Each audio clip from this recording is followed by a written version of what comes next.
the dead have seen the end of war. प्लेटो का ये line को डायरेक्टर ने चरित्र अनुरूप सोमालिया मतलब उड़ीसा के जननेताओं को बखूबी पहनाया है। तब तक युद्ध खत्म नहीं होता जब तक जिंदगी खत्म नहीं होती, और तब तक जिंदगी खत्म की जाएगी जब तक युद्ध खत्म नहीं होता। प्लेटो का जो ज्ञान है वही सोमालिया का भी थॉट्स हैं। परिणाम हमेशा कर्म और चरित्र का परिचायक रहा है। जैसा चरित्र कर्म वैसा परिणाम। तो युद्ध से भाग रहे पीसमेकर कत्ल करने के शौकीन उड़ीसा का कर्म और चरित्र वाला परिणाम क्यों थोपा गया? जो अन्याय कहानी में हुआ वही अन्याय वास्तव में भी हुआ। क्या उड़ीसा के राजनेताओं के पीछे लंदन मोनार्की नजर नहीं आ रही? खैर, इस लाइन से प्लेटो अनुभव शून्य लग रहे हैं। युद्ध का परिणाम और अंत दोनों सिर्फ और सिर्फ उसको रोकने वाला या उससे भागने वाला जिंदा इंसान ही देखता है। Only the living can see the end of the war. और जिस लिव की आज परिभाषा बहुत ही सीधा फिर पेचीदा है।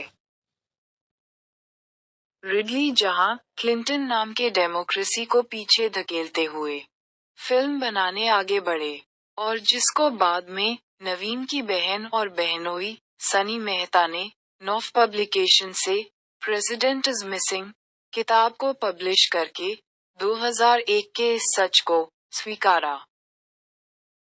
वहाँ वही रिडली इस फिल्म में बिल क्लिंटन की प्रेसिडेंसी को नकारते हुए लोकल लीडरशिप को बूस्ट दिए हुए हैं।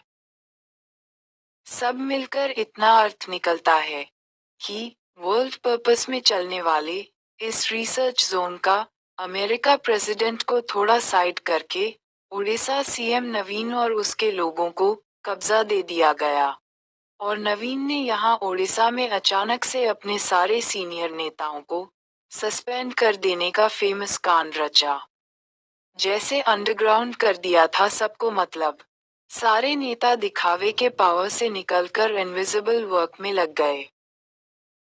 और उसमें से नवीन की सबसे close Kamala Das, Manoj Das the international writer की फैमिली से रिसर्च कैरेक्टर के हिस्से में आई।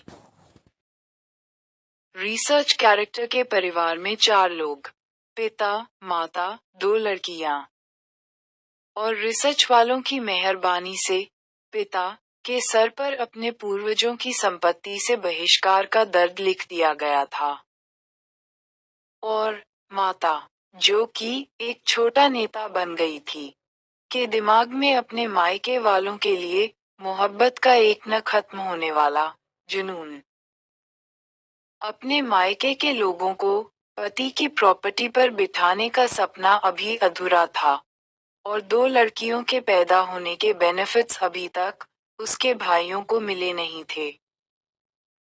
और दूसरी तरफ एक लेखक होने के नाते लड़की को सही गलत का फर्क पता भी था, और सही के लिए उठने वाली आवाज की पहचान भी थी, जिसे रोक लगाते हुए ऊपर की तरफ बढ़ने का हर एक रास्ता को नकारते हुए किताब उन्मोचन के हाइट्स के बाद उस लड़की को खड्डे में धकेलने यूएस प्रेसिडेंट ग्राउंड पर आ गए थे। और उस लेखक लड़की के खिलाफ आम लोगों को हथियार देकर, मतलब फैसिलिटी और कॉन्फिडेंस देकर, यूएस प्रेसिडेंट आ रहे थे इंटेलेक्चुअलिटी के खिलाफ टेररिज्म को खड़ा करने, जेनोसाइड को सिविल वॉर बनाने। खैर, कमला दास ने अपने करोड़पति, ड्रग एडिक्ट, लेखक, यूनिवर्सिटी के किंग मेकर बेटे के साथ यहीं पास की एक गोरी चिट्टी और बुरी लड़की के साथ शादी का सारा चर्चा रिसर्च कैरेक्टर के घर के अंदर ठुसते हुए कहा, अपने घर में हमारी शादी के मेल मिलाप का कांड रचना करो।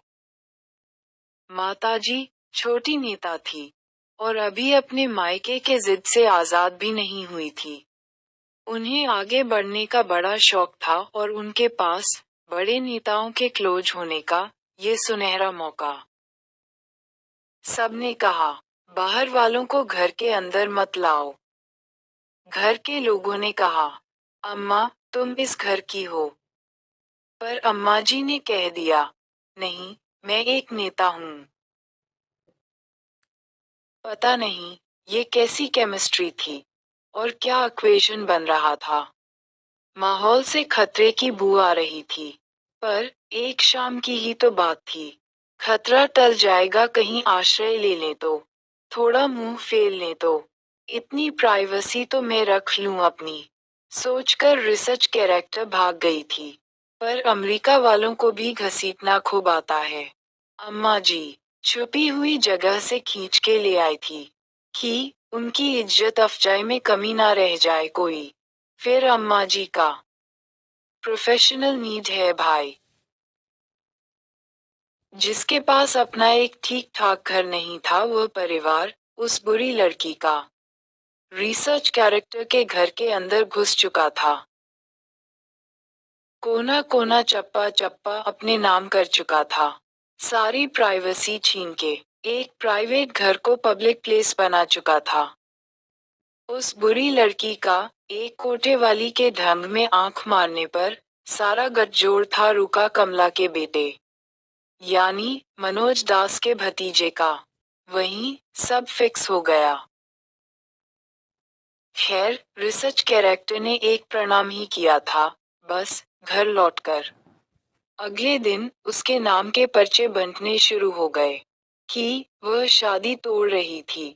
और अम्मा जी का एक ही काम था आज, कमला और उसकी शादी की रखवाली करना। तो अम्मा जी ने हरा दिया बेटी को, सही ठहरा दिया कमला और मनोज के भतीजे को। मनोज दास तब तक अमृत फल किताब में लिख चुके थे, भगवान मनीषा के लिए अगर अमृत फल भी भेजें, उसको पैदा करने वाली अम्मा जी के हाथों। अम्मा जी किसी दूसरे को चुनेगी, ना मिले कोई तो फल को स्वाहा भी कर देगी। पर कभी वह फल अपने बच्चों के हाथ में नहीं देगी, जो उसके वंश को आगे ले तकलीफ से दूर रखे, खुशियां हासिल करे। मनोज की कहानी वह मार्गदर्शिका थी जिसकी लोग आज भी मिसाल रखते हैं। अभी अभी सुना है मनोज की एक शिष्य लेखिका को कहते हुए, उसके घर में दरवाजा ही नहीं, चलो यज्ञ हम करें, उसके मरने की दुआ मांगे, यज्ञ में उसे स्वाहा करें, उसकी माँ हमारे साथ है। घर के लोग अपने नुकसान समझने से पहले दुश्मन टीम के साथ। अम्मा जी खड़ी हो गई थी। सारे रिश्तेदार उनसे जुड़ गए थे। चारों दिशा में फैल गए थे। और फैल गए तो आज तक थमे नहीं। सब घर की बदनामी में जुटे रहे। बाहर एक माँ अपनी बेटी के खिलाफ कह रही थी। घर के अंदर जो एक नेताजी रह रही थी। और इस घर में अभी सबसे सेंसिटिव थी रिसर्च कैरेक्टर, मतलब वह लड़की। जैसे कोई सद्भाव गवर्नमेंट स्कीम। अपोजिशन भी लड़की पर दोष लाद दिया, ताकि नेताजी पर गुस्सा निकाले। सपोर्टर भी नेता का साथ देकर लड़की को दोषी ठहराया।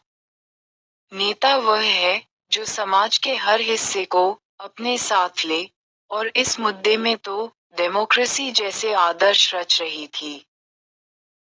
बिल्कुल कन्विंसिंग फॉर ऑल। एक तरफ माता के दर्जे को पीछे से मिनिस्टर कमला दास और नवीन सरकार प्रमोट कर रहे थे, जिसके बैक सपोर्ट में खुद यूएस प्रेसिडेंट खड़े थे। और दूसरी तरफ घर के अंदर एक सहमी हुई लड़की जिसे पता तक नहीं उसका गुनाह क्या है, और बाहर उसके फ्यूचर के लिए क्या क्या बदनामी संजोए जा रहे हैं। माँ शब्द की विश्वसनीयता पर सवाल। तो जैसे पाप है, पर बच्चे की इज्जत और खुशियां छीन लेना अगर माँ का मकसद हो जाए तो सबसे सरल रिश्ते में सबसे जटिल चरित्र। उस लड़की पर दुनिया भर की कहानी बनना तय था। फिल्म इंडस्ट्री का बहुत बड़ा हिस्सा उसका होने जा रहा था। साथ में फिल्म का हिस्सा बनने के लिए उसकी जिंदगी का हर एक पन्ना, हर दर्द, हर नुकसान का हिसाब किया जा रहा था। उसके लिए करोड़ों के सवाल उठना लाजिमी था। दो काम थे रिसर्च वालों के लिए। लड़की को पर्सनल लेवल में आकर तोड़ के चकनाचूर करना था और पर्सनल लेवल तक आए सबूत को मिटा भी देना था। जिस दौरान दुनिया भर में फैली उसकी प्रॉपर्टी अपने आप छीन जाएगी और यह काम सबसे करीबी ही कर सकता है। नवीन और उनके लोगों ने अम्मा जी को अपनी पार्टी में शामिल करके उसे इसी काम पर लगा दिया था, ताकि पीढ़ी दर पीढ़ी पिछले 75 सालों से चली आ रही इस रिसर्च का हिस्सा वह बने और रिसर्च कैरेक्टर की इतनी बड़ी प्रॉपर्टी पर और इंटरनेशनल बिजनेस पर नवीन अपना हक जता सके। और प्रिवेंटिव में पहले से ही कमला को सस्पेंड करके नवीन बरी हो जाने वाले थे ब्लेम सीरीज से। और कमला थोड़े ही दिनों में उसी बेटे की मौत का झूठा ड्रामा रच के क्लीन चिट पाने वाली थी। इतनी बड़ी कहानी बनाकर उसके निशान मिटा देने के दरमियान रिसर्च फैमिली के अंदर जो दरारें लाई गई, अगले कई दशकों तक ये घर फिल्म इंडस्ट्री का खुराक बनने जा रहा था। जो अवशेष रहा, एक दोषी औरत या नासमझी में खत्म होता एक परिवार, कौन हिसाब करेगा? एक शादी रचा के इंटरनेशनल डील किया गया था। 2001 को ओडिशा के पॉलिटिकल नेताओं ने फिल्म वालों के लिए ये पिच रेडी किया था और इसी साजिश को रिडली साहब ने दर्ज किया। The property goes to the leader. मतलब रिसर्च कैरेक्टर बनी वह लड़की की प्रॉपर्टी का मालिकाना उसके खुद के हाथ में नहीं, बल्कि नेता के हाथों में आ गया था, यानी अम्मा जी के। रिसर्च का सबसे बड़ा मोहरा बन चुकी थी अम्मा जी, और नवीन सरकार का लाखों करोड़ों कमाने का जरिया भी। किताब उन्मोचन की खुशी का सपोर्ट जो फैमिली को दिया गया था, जो कॉन्फिडेंस आया था फैमिली के सदस्यों में, 8 महीने के अंदर ही अंदर सब छीन लिया गया नवीन सरकार के द्वारा। जो दिया हुआ था वह तो गया, जो पहले से था उस घर में वह भी तबाह कर दिया। घर की इज्जत घुटनों पर आ गई। ठीक वही हुआ इस फिल्म में, जब एक इंसान का उड़ान रोककर नीचे गिरा दिया गया और कैद कर लिया गया तो ये तय हुआ उसके लिए कोई नेगोशिएशन नहीं होगा। जिस पीस मेकर को पीस लाने की खातिर क्रिटिकल कंडीशन में डिप्लॉय किया गया, सिस्टम के गलत फंक्शन को रोक लगाने, उस पीस मेकर के हेड पर कोई नेगोशिएशन नहीं होगा। मतलब असल में जिसका नुकसान हो रहा है उसकी कोई बात नहीं सुनी जाएगी, बल्कि नेगोशिएशन होगा अमेरिका डेमोक्रेसी का। सोमालिया मतलब उड़ीसा के लोगों के साथ डायरेक्ट बंदूक के नोक पर, जो हथियार उठाएंगे, दूसरों की संपत्ति छीनेंगे और जब तक विक्ट्री नहीं मिलती किलिंग कंटिन्यू रखेंगे। उनसे डील होगी, उन्हीं से नेगोशिएशन होगा। इस फिल्म ब्लैक हॉक डाउन की कहानी बस इतनी है कि यूएन और रेड क्रॉस की तरफ से सदियों से भुखमरी और दरिद्रता के शिकार उड़ीसा को खाद्य और हथियार अचानक से दिए जाते हैं, मतलब रेवड़ी के फाइनेंस और एक फॉल्स कॉन्फिडेंस। क्यों? क्योंकि इस world research centre for scripting में गुलाम और कमीनों का एक घेरा बनाया जा रहा था। पूरा राज्य गुलामी में गलत काम करेगा। ओडिशा को एक तरह से हेल का एक सीक्रेट स्टेटस दे दिया गया। Odisha the hell. और यूएन के रहमो करम पर इस ओडिशा मतलब एक रेवड़ी के फ्लो पर रिसर्च कैरेक्टर को पीस मेकर बना के लैंड कराया गया, बिना हथियार बिना खाद्य के। मतलब उस लड़की को यहीं रखा गया, बिना फाइनेंस और बिना सोशल स्टेटस के। नवीन सरकार के इस ब्रूटल स्टार्टअप के थोड़े दिन के बाद रिडली की यह film Black Hawk down I, जिसमें रियलिटी के इसी ग्राउंड पर इम्पोज होने वाले कुछ नए फैक्टर्स रखे गए। पहला था उड़ान को यहीं गिरा देने से। लोकेलिटी के हाथों में जो पावर गया अब वह तय करेगा इस फिल्म के पीसमेकर का भाग्य। मतलब रिसर्च कैरेक्टर बनी उस लड़की का फ्यूचर उस पर अनएक्सपेक्टेड तरीके से अटैक होगा। एक इंटेलेक्चुअल पर अनपढ़ समाज का बार होगा। उसे कम से कम जरूरत में जिंदा रखा जाएगा। उसे मेडिकल फैसिलिटी नहीं दी जाएगी।